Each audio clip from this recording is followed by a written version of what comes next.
Welcome, everyone, and thanks for joining us. My name is Kelly Choi, and I'm the Director of Grants and Community Partnerships for ArtsFairfax. I am here today to walk you through our submission process on Submittable. This demonstration is going to be relevant to anyone submitting a grant application or an artist call, and many of our other submission opportunities as well. During this conversation, I will highlight and explain some of the submittable features and processes that are most relevant to our submissions, and then it might be helpful to have an idea of how to work through. First and foremost, a little bit of clarity on our submittable website, the site we're looking at right now. You likely have arrived here from a social media post or an email or maybe even our ArtsFairfax website. But just for a little bit of context, Submittable is a third-party software that we use to connect with people and manage our application process. This is relevant to you as an applicant for two reasons.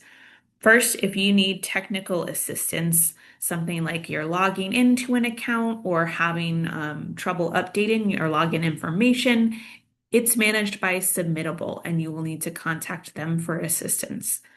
Some of you might be thinking, wait, I already have an ArtsFairfax account to update the events on the ArtsFairfax website or the artist directly. Those two are separate items and the accounts operate separately. So once you have arrived on this page, and if you don't have it, the direct link to get you here is artsfairfax.submittable.com.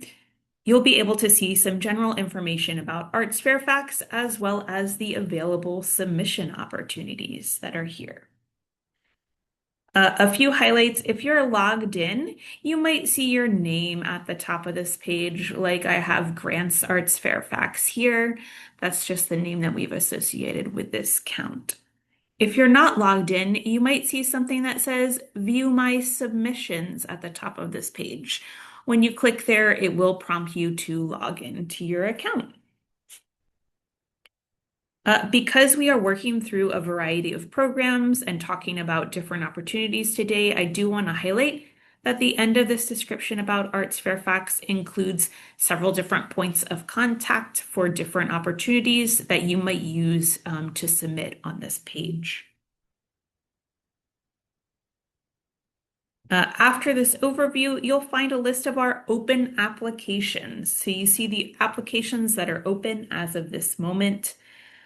Today, I'll be using a grant application as an example, but the information we walk through will really be relevant to any type of submission.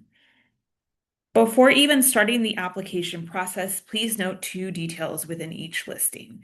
The exact deadline of an application is included before its or after its title. Note that we frequently do use a 7 p.m. Eastern deadline because that is the time of day that the submittable tech support closes. So we do not keep it open usually through the end of the day, but it will specify the time for each application. And then this also you can access through this caret here. There's a way to expand and see some general information about each program before you even start the submission process. The information here will vary based on the program that you are submitting to. So you've gotten to our list of applications. You're ready to get started. And as I mentioned, for the purpose of this demonstration, I'm going to show a grant program.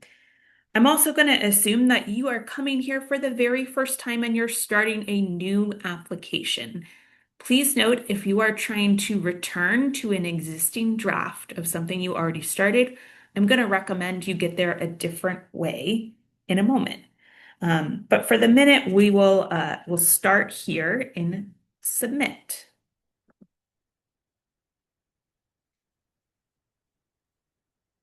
This is the spot where if you're not already logged in, you will be prompted to do so before you go through for that process. So be prepared to create an account if you haven't done so already. The first step on this application is an organization identifier. If you're an individual artist applying to a different type of opportunity, you won't get this question at all. This identifier really allows ArtsFairfax to organize application connections kind of on the back end of the submittable program. You can reply here. You can also skip if you don't have this information handy at the moment. Um, we can add it after the fact when you submit your application as well. So the next page moves us into an eligibility form. This is a form that you will likely see in an organizational opportunity, and sometimes it's included in an artist call as well. When you are completing this form, you should know three things. First, the guidelines that we looked at on the first page will remain on the second page of the document as well. You can use them and reference them as you're going through the eligibility questionnaire. The second thing would be if you do not know the answer to the questions, do not proceed through this questionnaire until you do.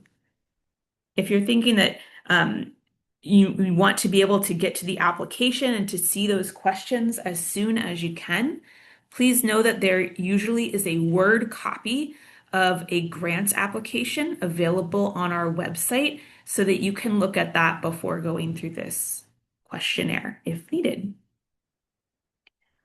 Again, if you do not know the answers to the questions, please wait until you find them. This will prevent you from accidentally getting in the wrong application, particularly with the first question that we see on the screen.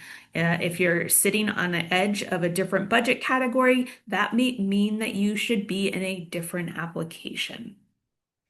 And the final thing to know is that if you do not make it through the eligibility questions, if you are not taken on to the next form, that likely means that you are ineligible for the grant program or the application opportunity. Of course, everybody is human, and it's possible that you misread a question or need additional clarification. So if you think you have been sort of rejected at this stage and you don't know why, I encourage you to reach out to the contact for the individual program that you're applying to get that additional clarification and make sure that the questions are answered correctly, and we can get you to the application if necessary. For the purpose of this demonstration, I am not going to go through the eligibility form. I will say that in grant opportunities for organizations, we see this first question on screen, but several more questions will populate for the eligibility requirements. When we're talking about things like artist calls, there's usually one or two questions that are much more straightforward, just sort of based on our experience with that program. So again, I will pause right here and just say, normally you'd work through this eligibility on your own, and then eventually you would be taken onward to the application form.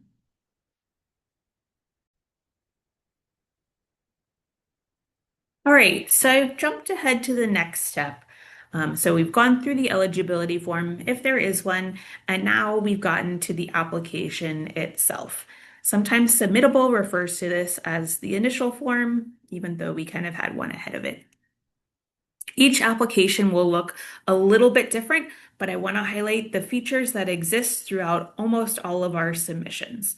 Starting at the very top of this form, again, I want to point out that the guidelines we have at the beginning of the program and the links that we have, they're appearing on this page as well. I'm highlighting this because you might find it really helpful to reference as you are completing the questions in this document. Sometimes, depending on what the program is, all the details will be included in the text here. And then sometimes, like you see here, we're linking you back to our website. That's where you can find things about the timing of any payments that would be included, any other relevant deadlines for reporting or sharing additional information, and really how the whole process will work after your submission. Just below the guidelines, I want to highlight one feature called Manage Collaborators. Now, this is not something that's available on every submission. We can turn this feature on and off as necessary. But this allows you to provide access for an additional person to the draft that you are actively working on in Submittable. There are a couple things to know if you choose to use this function. First off, the person who starts the application must be the person who ultimately submits the application. So if you add other people to work in this app, they cannot be the one who hits submit later on. And second, my huge suggestion is to proceed with caution when making edits and using multiple collaborators. If multiple people are working on the application at once, it does not really seem that Submittable can manage synchronous changes that are happening. So I think of like a Google Doc, I can get in there with a colleague and we can both type at the same time and see what we are typing. Submittable does not seem to have that capability. So you may edit over each other. Still, it's up to you to decide if that's a feature that you would like to use. And then I would also remind some of our grant applicants that this grant application is going to be available on our website as a Word doc, and you may find that an easier way to collaborate. As you proceed further into any application, there's a couple formatting notes I want to highlight for everyone.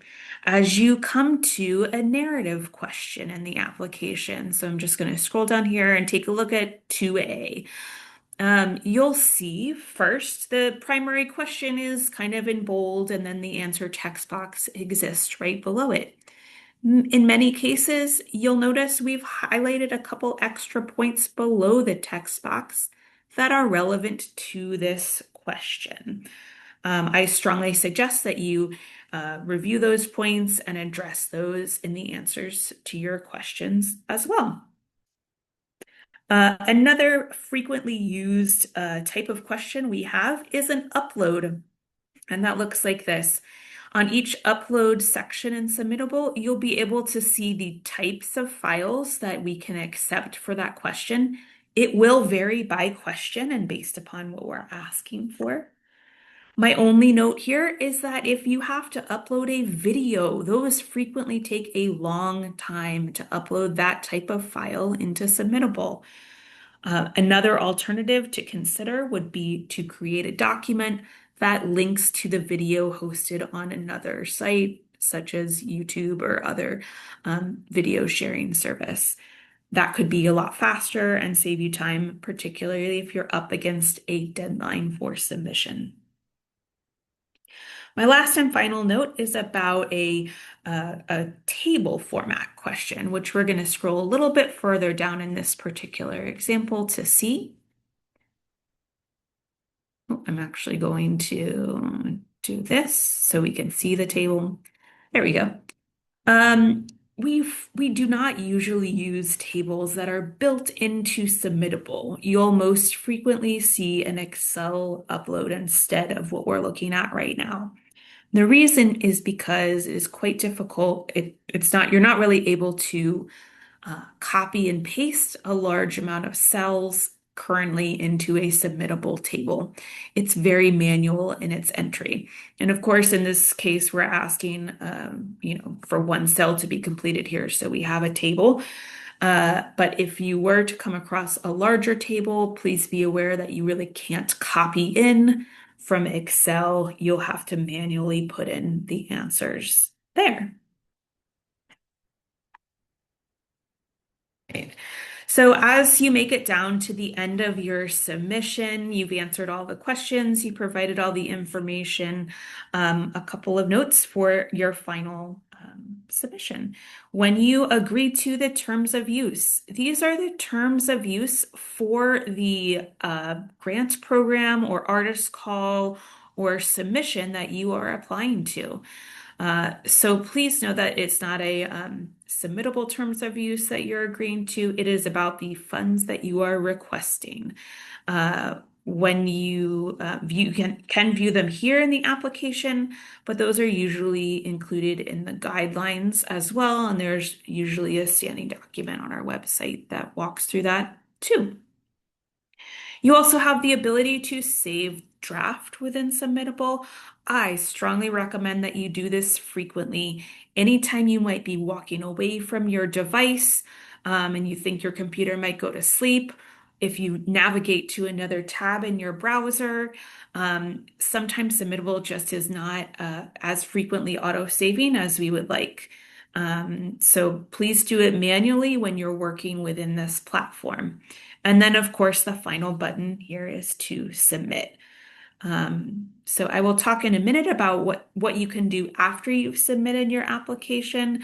But again, I would like to stress to save your draft frequently and really consider using the offline application to finalize things and then bring it into this platform. All right, so we'll pause another moment and just switch screens here. All right, so I've jumped back to our homepage on Submittable.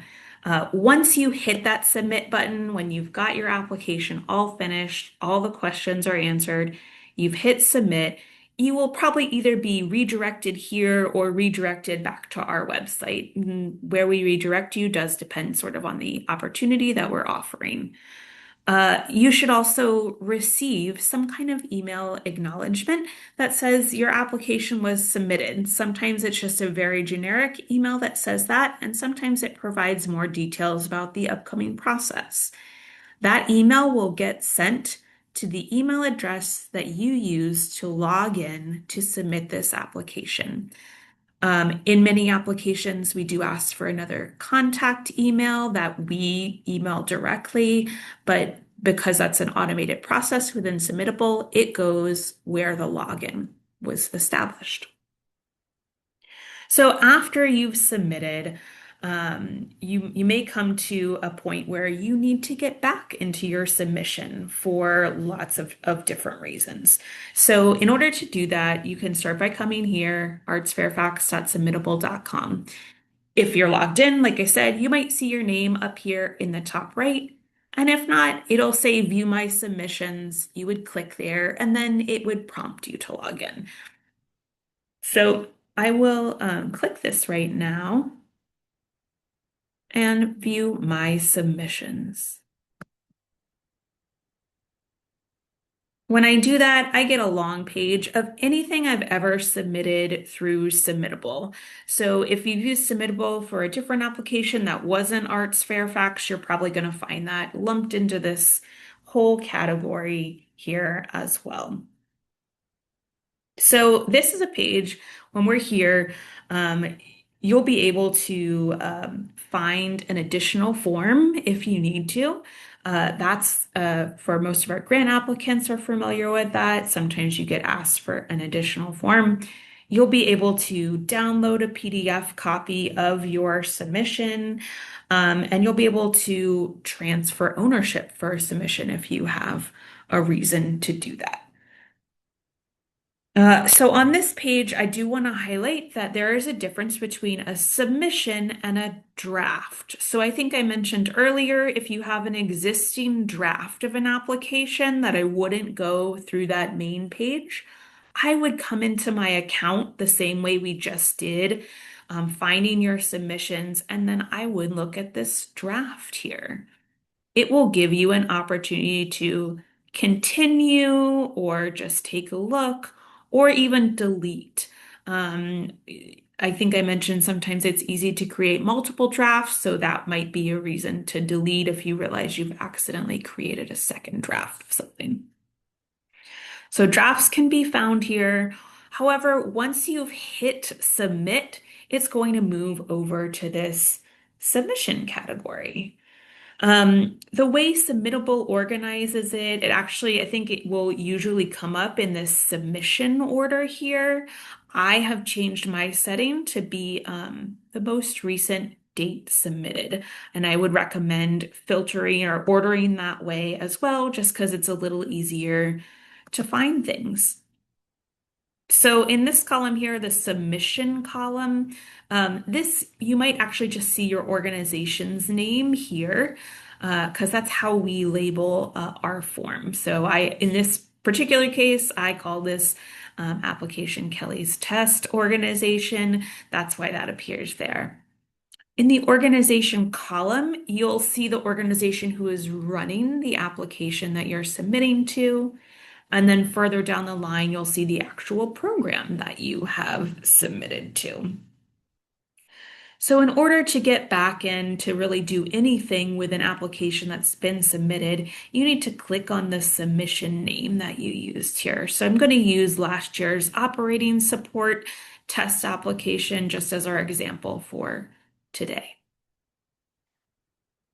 And then when I come to this page, just kind of moving across the page from left to right, uh, some activity is just really telling you like sort of what's happened, if Arts Fairfax has done anything, or if the applicant you have done anything. It's a very broad overview. It will confirm that the application was submitted. There's a messages tab. So if you choose to send a message through Submittable, you would see it here if you wanted to. And then the most important, I think, for awareness is the Forms tab. So if you remember at the beginning, I mentioned that submittable really refers to the application, what we all think of as the application, as the initial form, and that is right here. So if you want to view what's in your initial form and what you answered and what you uploaded and included, you can come do that on this page here within the forms. Likewise, if you ever need to complete an additional form, our grant applicants know this as an addendum, you would come and see that populate right here below. And you could view or complete, I think is the opportunity when that's active. We don't much use the awards and payments. We don't have our funding structure currently connected to Submittable. So for our organization, there isn't much to view there. A couple other pieces here that we should be aware of would be the ability to transfer ownership.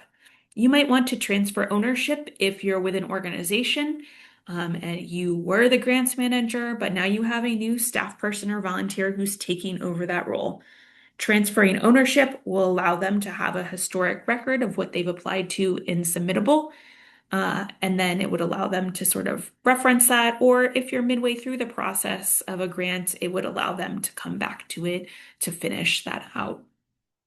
Transferring ownership does require acknowledgement from the person who you are transferring the ownership to. So when you trigger this process, they will get an email in Submittable. Please check your spam filter for Submittable emails. They do usually go there unless they're on a safe list. But know that that's a two-step process to transfer that application. Withdrawal would, of course, remove your application from consideration should you need to do that. Edit is another one that you will more frequently use.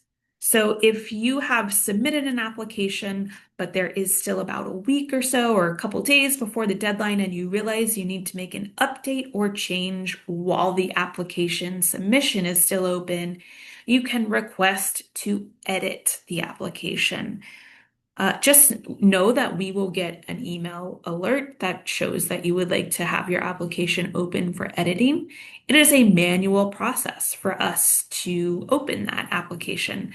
So in general, we can respond within 24 business hours to get that application open again. When your application is open for editing, you will see a note with this initial form here that is kind of like a bright purple pink color that shows that it's available to edit. It'll also be available on your main page, and I can point that out in a minute too.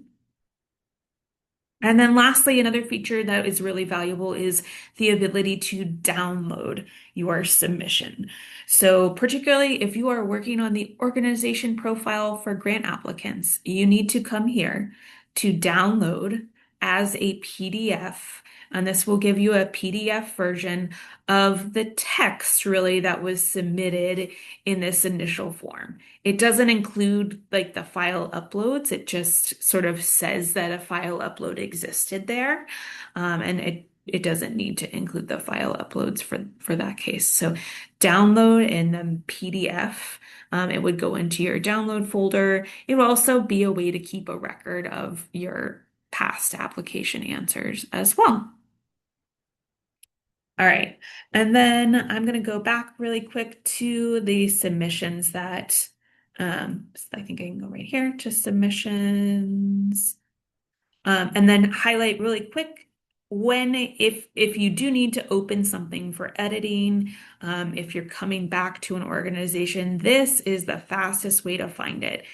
It will have a very different status than all of your other applications. It's this bright magenta purplish color, and it says editable. So that should help you get to it. And then on that form, the form tab, you'll be able to see within the initial form that you can edit, and it will open that up for editing, and then you would resubmit it when it's finished. So my final tip, if you have any other questions, um, to be aware of is this question mark here. This will take you to Submittable's tech support page.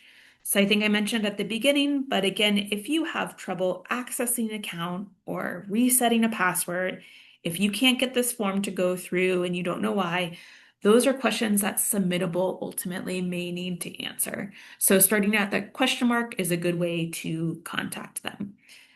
Of course, if you have other questions about the information here that we shared about Submittable, if you have questions about the questions or the information that is required in your application, please reach out to ArtsFairfax directly.